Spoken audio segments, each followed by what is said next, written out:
Hi friends, welcome to TechTouch channel. Today I am going to show you in this video how to fix Windows 11 restart automatically after shutdown. So before start the video, please subscribe my channel for more latest video. Guys, if you also facing this error, then I will show you how to fix this problem. First of all, press on Windows key, then type here U Advanced System Settings. In this you can see here Startup and Recovery. Click on Settings. Under Setting, see here Automatically Restart. If here this option check, you should uncheck this option, then click on OK. After doing this, close this window. Then again press on Windows key, then type here Edit Power.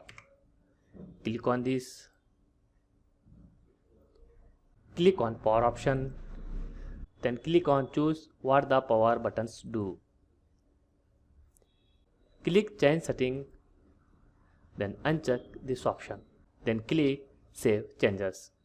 After that, close this window, right click on Start menu, then click on Device Manager. In this, double click on Network Adapter, and select here first option, then click on Properties. Here you select Power Management, then uncheck second option, then click on OK. After doing all these methods, once you restart your PC or laptop, fixed your problem. That's it guys. So in this way you fix this problem. Thanks for watching friends. Hope like this video. If you like this video, please like, share and don't forget to subscribe my channel.